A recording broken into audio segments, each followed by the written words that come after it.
All right, guys, it is my Week 16 preview between the Denver Broncos and the Cincinnati Bengals. The 9-6 Denver Broncos come to Paycor Stadium on Saturday, and the game kicks off at 4:30 p.m. It's going to be a fun day of football, and even though I think the odds are 10% of us making the playoffs, and as I'm recording this, the Chiefs just beat the Steelers.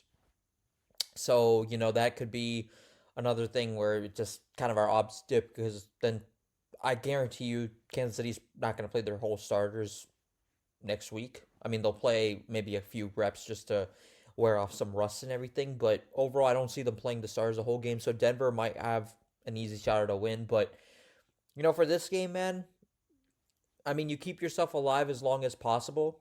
I don't want to say that our season's waiting to be eliminated, but it's like you stay alive as long as you can, I guess. That's all you can do at this point. I mean, we blew it in the first couple months, man. I'm going to be honest. I don't see a scenario where everything goes right. So it's a tough one for me to really comment on like the playoff scenarios because I've just been focused on, just trying to get some wins to close out this year, man. And we've done three straight times, and you have the opportunity to do a fourth time. So Broncos, Bengals on Saturday at Cincinnati. It's going to be a fun game, though. But let's look at our Cincinnati Bengals first. Joe Burrow, he leads the NFL with 39 touchdowns currently. He has 3+ touchdowns in 6 straight games. And then the defense has gotten a lot of criticism, and they've played a lot better recently, but they rank low in passing yards and touchdowns allowed. They rank very high in, they rank low defensively, but the numbers obviously are very high in what their opponent scores. But man, they've just had struggles on in each and every category defensively, and it's been dreadful to watch, especially like early on in the season. I mean, the last 3 weeks, I mean, you got Geno Stone, he's been picking it up as well. Von Bell has also been improving. Jordan Battle has showed a lot of promise. So we have some young dudes in there, and maybe next year, hopefully Dax Hill comes back and he can add a little bit more. We got a good young core, man. I think that the defense is still it's not how bad it used to be, but it still needs a lot of work. And I don't know if that means firing Lou or changing the defensive coordinator or getting some sort of coaching change or bringing another guy, but there's gonna have to be some changes. All there is to it, and that's what it's gonna take, for this defense to get revamped. And the Bengals have a lot of work to do. Regardless of if they win the next 2 games, they win one, they don't win any, they have a lot of work to do, man. So it's going to be an interesting offseason coming up. But for this game, I'm confident in the offense, and I think the defense has gained a little bit of my confidence back. But granted, it hasn't been against three of the best quarterbacks in the league or anything like that. I mean, when we have gone up against the best quarterbacks in the league, I mean, Mahomes, he struggled, but, Lamar obviously had two of his best games of the year.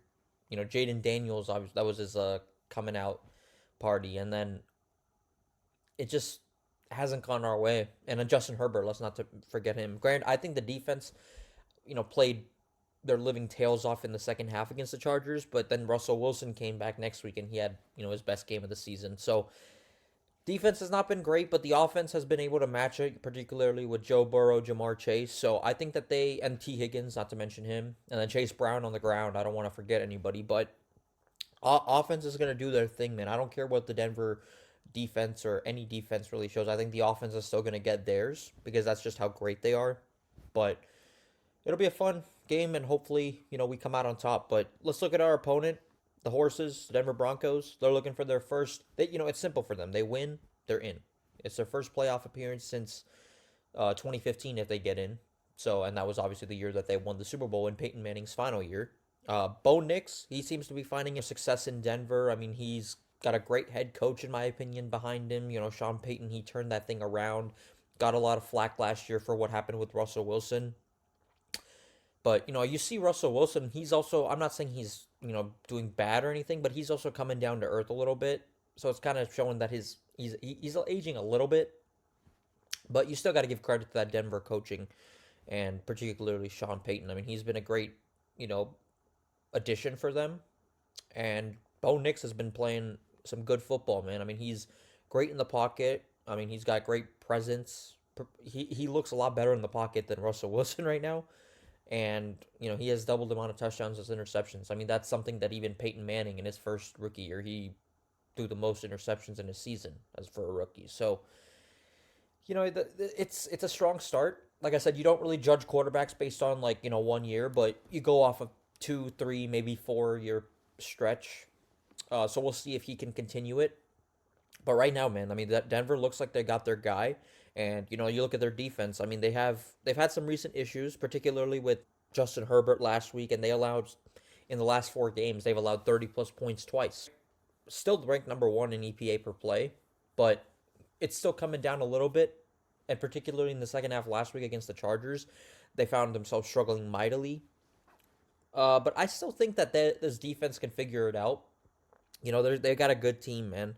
And I think, if I'm being honest with you, I don't think Joe is going to have like a 400-yard game or, Ravens numbers. I see, like, maybe possibly 300.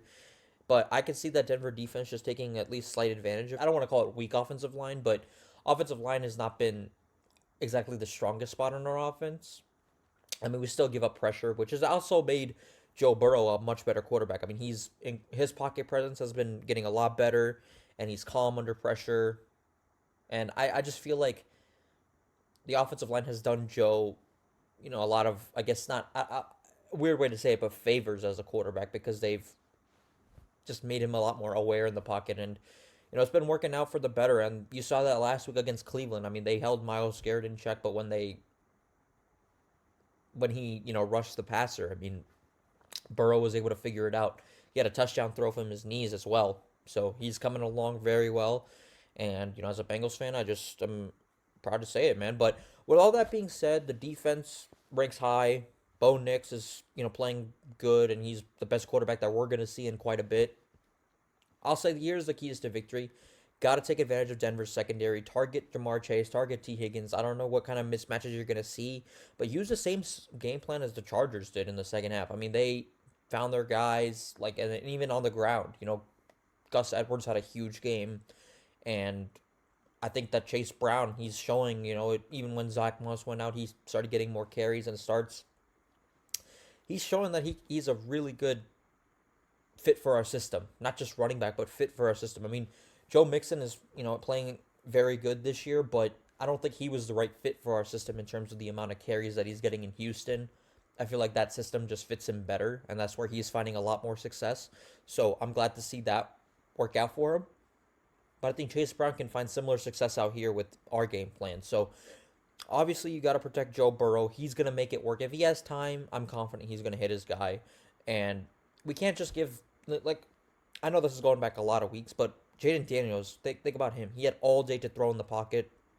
So you saw what he did there. You got to pressure Bo Nix. You got to force mistakes with the blitzes that you throw at him, or just confuse him. Confuse what a rookie quarterback is supposed to expect, and what just throw him off a little bit. And then starting fast, against a good team in Denver that's vying for a playoff spot with you, even though I can say that even though there's only 2 weeks remaining, and time is kind of running out for the Bengals. But still got to start fast. This is a good Denver Broncos team, man. So you can't underestimate them or start slow like we tend to do in some games, because if we start slow, they're going to lose. Because I just don't see, if Denver's not going to slow down. Denver's just going to continue to push. I don't see them coming down, and the Bengals, if it comes to a shootout, I love our chances, but it's going to be interesting. But that's what I can say we got to do to win. I mean, they may seem pretty bland or clear, but I think it is clear at this point. I think the Bengals just have to do this. And I think the defense is going to play a lot better than they would against rookie quarterbacks early on this season, but I'll be lying to you. I think any Bengals fan would be lying to you if they said they still didn't have some concerns. I mean, this is not a good defense regardless of what they did the last 3 weeks. I mean, DTR, not a good quarterback. Mason Rudolph, not a good quarterback. Cooper Rush, not a great quarterback. So, it's gonna take a lot more out of that defense. Like last time we played a good quarterback, I would say Russell Wilson, and then he obviously threw all over us, particularly in the second half. So, I mean, we need Cam Taylor-Britt to step up like he's been doing the last 3 weeks. We just need all our defensive guys healthy and ready to go, man. And the defensive line, particularly Trey Hendrickson. B.J. Hill, Sam Hubbard, all of them. They got to step up as well. Because if you get to Bo Nix, it's going to be a long day for the Broncos. So, honestly, as I look here now, we get to 8-8. Regardless of what happens in any other game, I'm happy. I mean, I just want to see this team win. I'm going to cheer for this team to win. I won't cheer for them to lose because, that's just not how I roll on here. The only time, I've said this before, the only time, and probably the only time I'll ever do this, where I actually rooted against the Bengals was when we were clearly the worst team in football in terms of record, not talent or whatever, but if we had lost that game, we would have lost out on Joe Burrow. Because we beat the Browns the following week in week 17. We would have lost out on Joe Burrow, and Miami would have dropped the last two, and they would have fell to number one. So if we had lost that game, we would have secured the number one pick, and that's exactly what happened. And you can say, oh, like you were rooting for your team to lose. Well, it's turned into some pretty good years for Joe Burrow and the Cincinnati Bengals. I mean, they've had 2 memorable years, and hopefully they can create more memories. But this year it's a long shot. I hope. I want nothing more, but it's still a long shot at the end of the day. I still think that this team needs a lot of work, and they got to figure out the contract situation. I mean, I know Tee Higgins signed with Jamar Chase's agent, so maybe that's a little bit easier for them to figure out now, but it's still going to be a tough road, on the offseason, and they got work to do, man. They got a lot of work to do in terms of just contracts, free agents, everything. You can't make the same mistakes as you've made the last 2 weeks. I mean, you're trying to replace guys on defense that they're not as replaceable as you think. You can't be arrogant about it either. And you need to still even in spite of these 3 wins, you need to take a hard look at the coaching staff in the mirror and say, like, okay, like, are you the guys that we should trust? And, like, you just have to look at them in the eye and say that, because at this point, coaching is still an issue. Regardless of if you like Zach Taylor or not, Lulu Anarumo, if you like them, they made a lot of good memories for the city of Cincinnati and for Bengals fans, but it's still, like, in question. Nobody's job should be safe at all, and regardless of this end of the season surge, Zach Taylor's job should not be safe. So we look at the path to the playoffs, though. I mean, we got to win out, beat the Broncos, beat the Steelers, who just lost to the Chiefs, by the way, today. And then we need Denver to lose Week 18 as well. They need to lose to the Kansas City Chiefs, who are going to be playing their backups probably like most of the game. And Colts and Dolphins, that's going to be a tricky one because I think the Colts are playing the Giants and then the Jags. So I don't... And they play in Indy. I know Colts, they struggle in Jacksonville, but I don't see them losing at home to them. And then you look at the Dolphins. I believe they play the Browns and they play the... To be honest with you, I don't remember. I know it's a division. Obviously, it's a division rival. Might be the Jets or something. So I don't know if any of them are going to lose a game.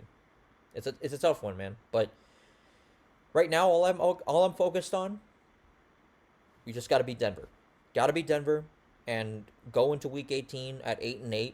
And I'll tell you this: there is absolutely nothing, and I mean nothing, would sweeten me more and sweeten just the taste of this season and the disgust that it's been this season. It would sweeten it a lot more if we are somehow eliminated, hopefully not, by the end of this week. There is nothing that would sweeten me more than the Bengals ruining the Steelers' chances of a division title. They're potentially going to lose it out right now. I mean, the Ravens and Texans are playing, depending on what happens in that game.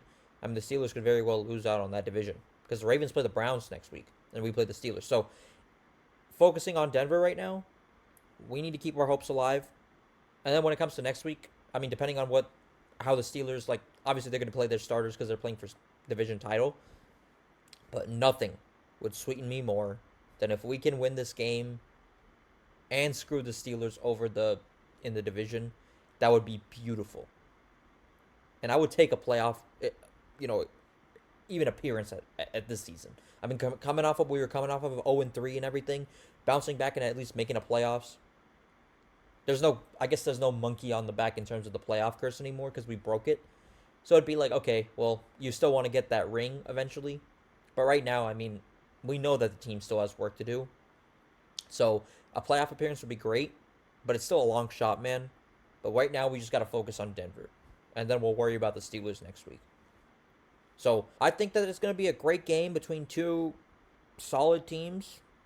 Denver, it's simple. They win. They make the playoffs for the first time in 9 years, I believe. So, they're a good team, man. You got to give them respect. But I think that if we do our job, we can come out on top, man. But it's gonna be a great game between the Broncos and the Bengals. And good luck to any Broncos fan that follows on here. And I'll see you guys Saturday for the post game video between the Broncos and Bengals. But I'm hyped. Who Day. And let's keep our hopes alive, man.